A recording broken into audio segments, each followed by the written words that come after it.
crossed lines. Most of the Fat Controller's engines accepted diesels. James had never liked them. "They're all right," said Henry, "just mixed traffic engines like you and me."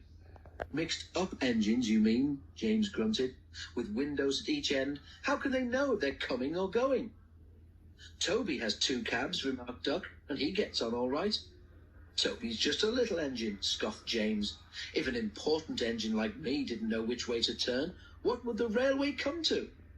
All the engines agreed that James was becoming much too puffed up in his smoke box. "Making out his royalty or something," grumbled Henry. "It's disgusting."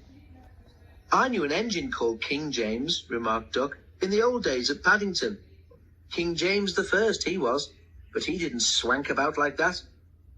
"Och, dinna be telling James that," pleaded Donald. "It's even mair of a misery he'll be making our lives."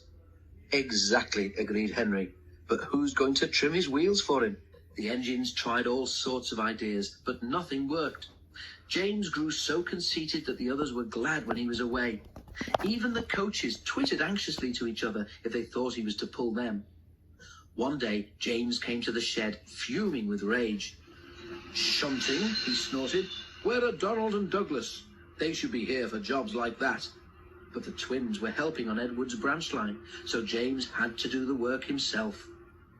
James's train had long trucks called well wagons.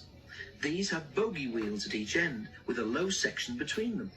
They're used to carry cars, tractors, and other heavy machinery. The shunting should have been easy, but James was cross and bumped the trucks. "Oh, oh, oh, oh, oh," they cried. Some of them slipped their brakes on to spite James. The weather was damp and misty too, so the shunting took a long time. At last James had only 2 trucks to fetch before his train was ready. Because of the mist, the signalman sometimes found it hard to see what was happening.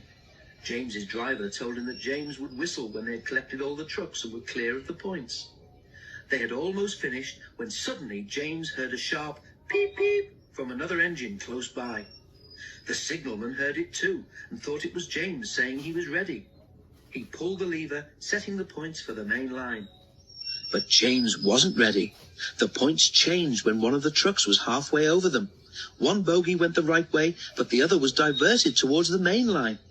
Before James realized it, the truck was traveling sideways between the 2 lines. A signal stood right in its path. "Stop!" squealed the truck, but it was too late. The signal toppled to the ground with a crash, just missing James. "That's torn it," said James's driver. "The Fat Controller won't like that." He didn't. He spoke severely about it because the signal was important and its loss was inconvenient. James knew that the accident was not his fault, but he was unusually quiet in the shed that evening. The others were relieved. "I suppose it must be difficult to know which way to go when you've got 2 cabs, whispered a voice.